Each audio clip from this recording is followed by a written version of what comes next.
When needing to give medicine to your cat or dog, have you ever thought to yourself while struggling with the pet, why is this so hard? It feels impossible at times, I know. When giving my dog Rosie eye drops, if I try to restrain and hold her head, she acts like I'm about to try and take her head off. How many times have you tried to unsuccessfully shove pills down a cat's throat? Or if you get them in, they spit them right out. Or if you put the pill in their food, your feline eats everything but the medicine. Does your dog disappear from the room the split second you get the medicine bottle in your hand? Don't you feel there has got to be an easier way to medicate them? Well, there is. Have you ever heard of pet compounding pharmacies? I had not. My guest is Dr. Alan Chan, a pharmacist with the Golden Gate Veterinary Compounding Pharmacy in Novato, California. And he's going to tell you about the easier options available and how you can get medicine into your four-legged companions without all the stress, scratching, screaming, and fighting. And your pets will have a better experience as well. Welcome, Dr. Chan.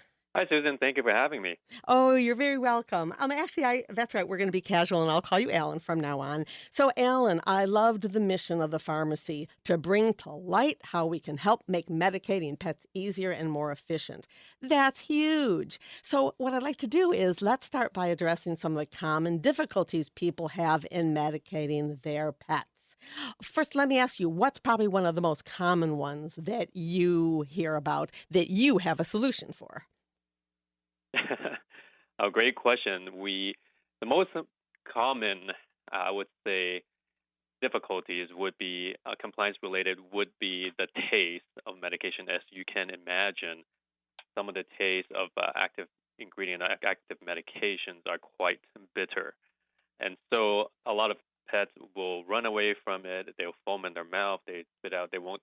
Sometimes if you mix it in food, they may not even touch it, and they remember it next time. So that would be one of the most challenging ways uh, to give pet medication.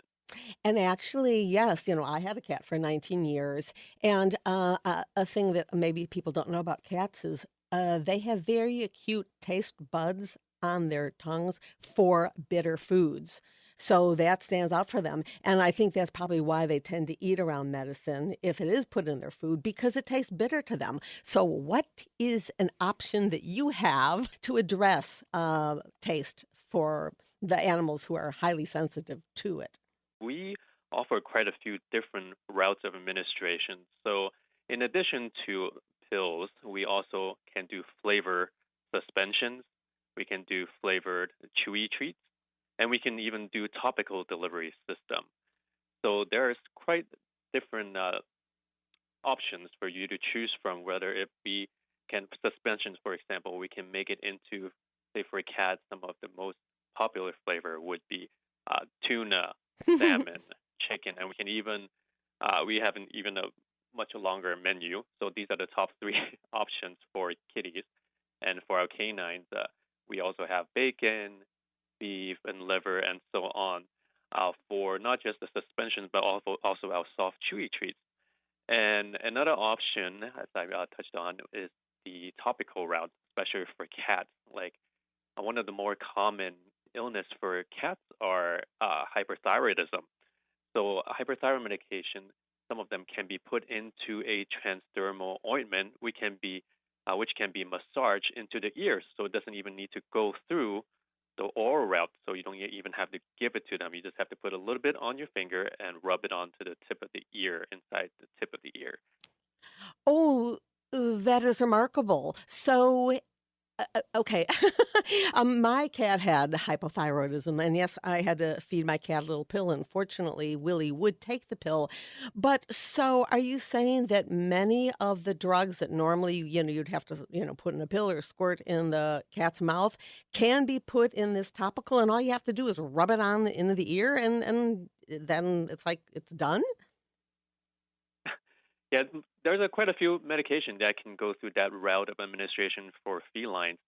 because their ears are quite vascularized and they absorb medication really well.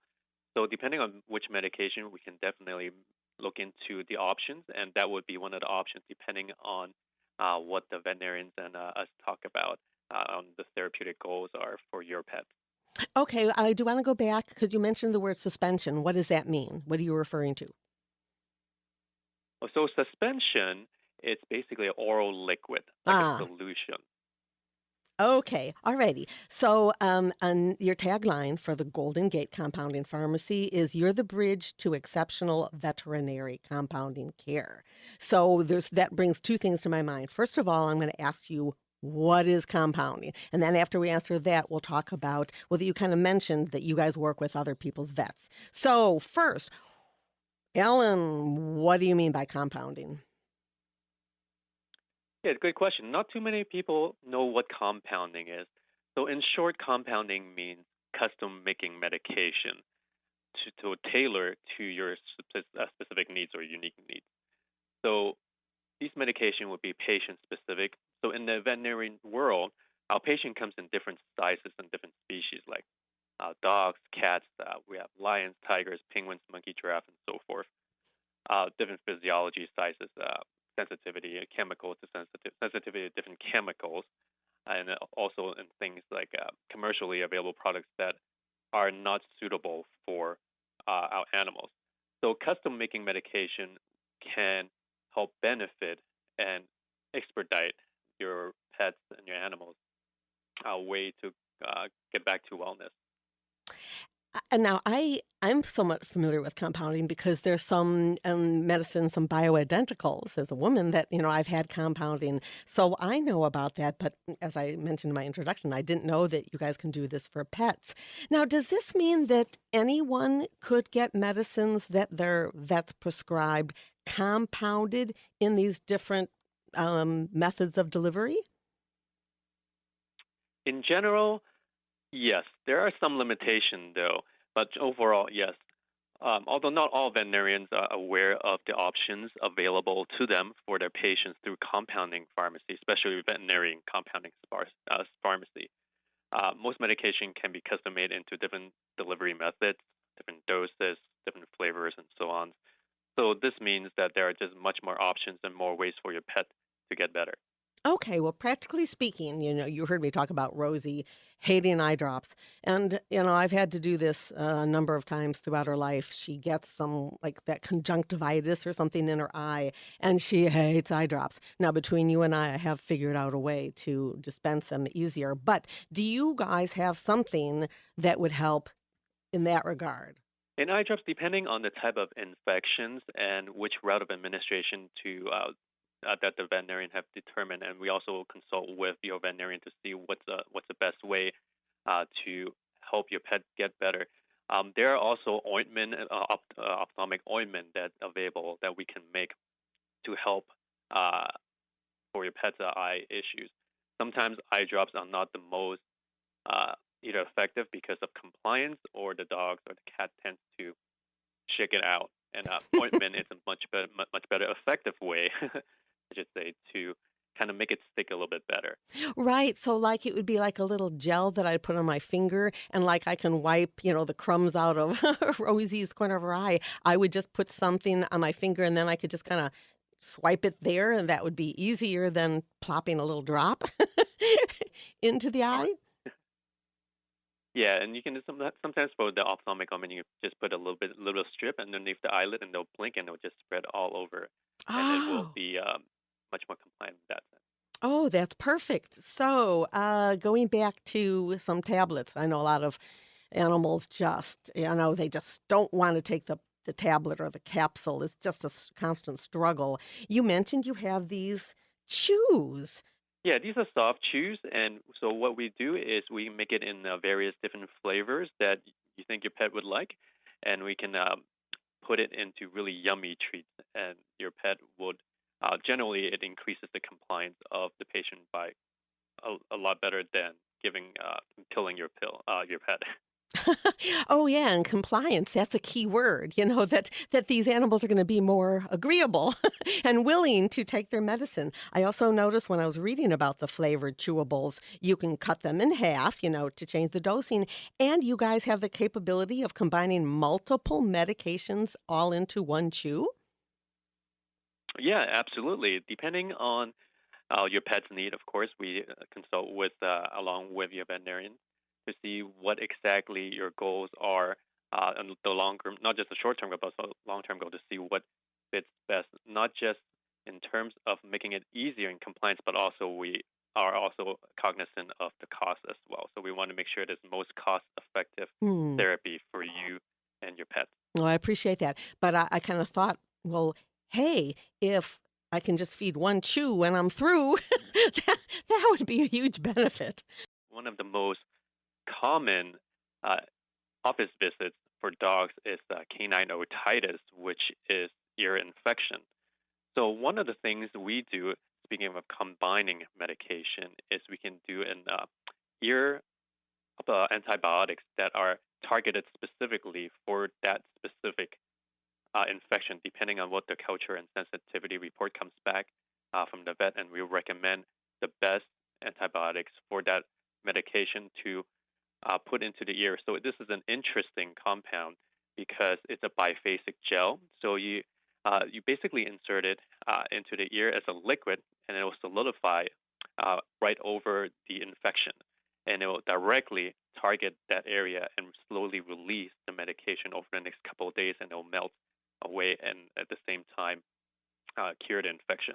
So it's quite effective way to approach uh, illness for infection. And so instead of, let's say, having to plop eardrops, like right now, I have some eardrops for Rosie. Again, she's not every once in a while she gets like an itchy ear, and obviously there's something probably more medical to it than that. But so twice a day, I'm supposed to like drop 6 to 8 drops in her ear. In this medicine that you're talking about, I wouldn't have to do it as often. Correct. That is correct, and not as often. We can combine up to 4 medication in it. Not just we can generally it will be antibiotic like an antifungal and also topical steroid that kind of decrease the inflammation, the redness, and also the itchiness that goes with it. So what's great about this is usually when it after solidify, because what happens is if you put liquid in your dogs, the next things they want to do is they don't want to shake it off, and you're going to Exactly. lose about more than 50% of what you just put in. And Right. most of the time, it doesn't even reach the spot where the infection is because the anatomy of a canine's ear canal, it's actually kind of it has a horizontal part where it actually goes kind of deep in. If we were to just input liquid antibiotic, ear antibiotic in there, half the time it doesn't reach the area or it doesn't reach the area long enough to get rid of the infection. So this would be one of the most effective way to approach target specific infection for the ear. Ah, okay. How would somebody know which of the delivery methods would work best for their pet? Generally speaking, when your doctor or your veterinarian called in a prescription to us, essentially they are bringing us onto their team, their medical team.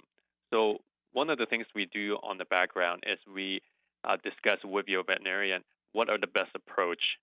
First, what are best approach? What are the medications that we can that will cover the infection or to treat the illness? And then we talk about the relationship of the owner and your pet.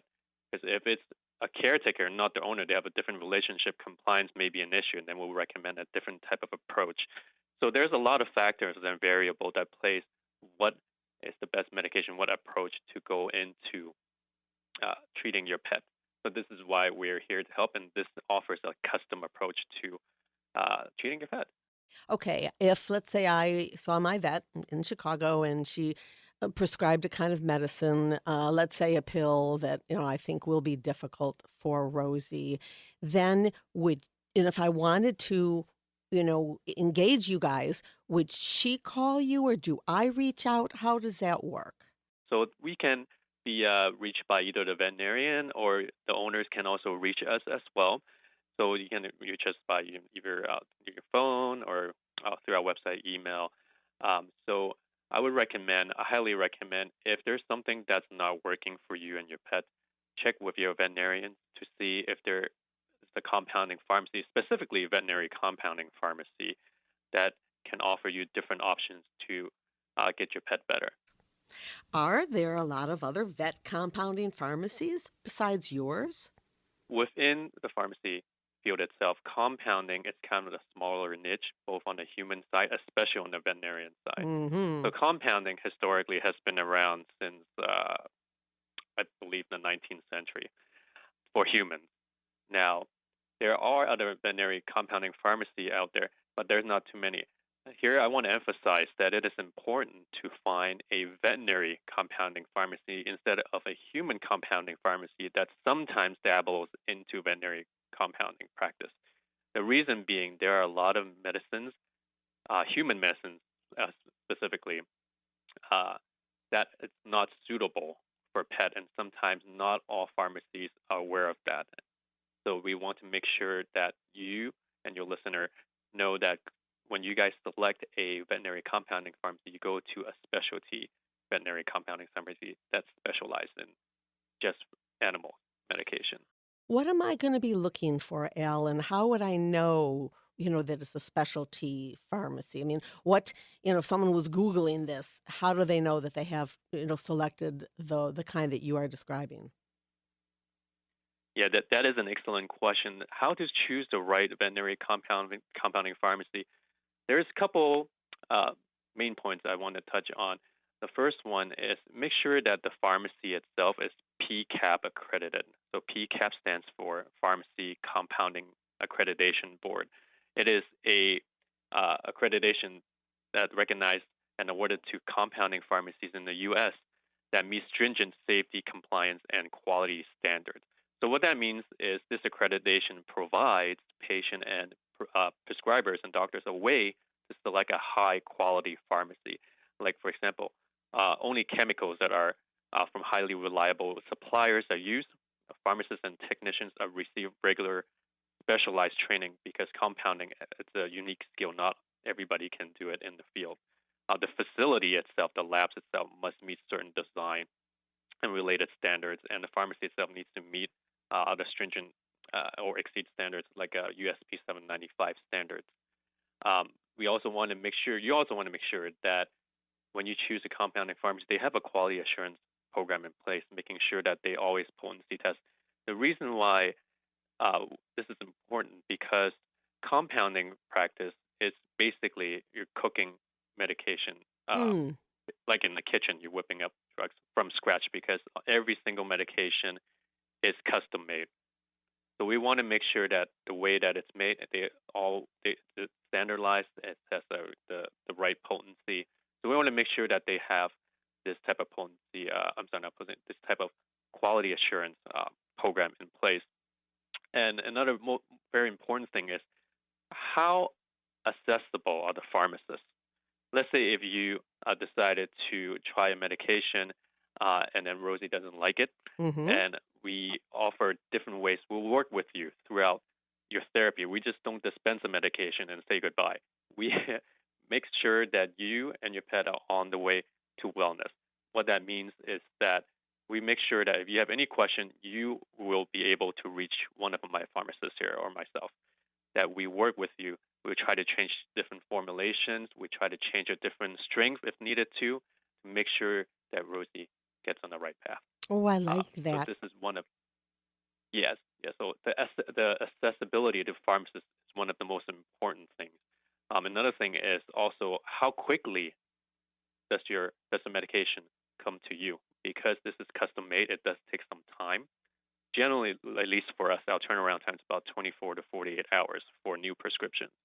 So you want to ask your compounding pharmacy, one, do they only specialize in veterinary compounding pharmacy? If so, how much time will it take for them to receive the medication?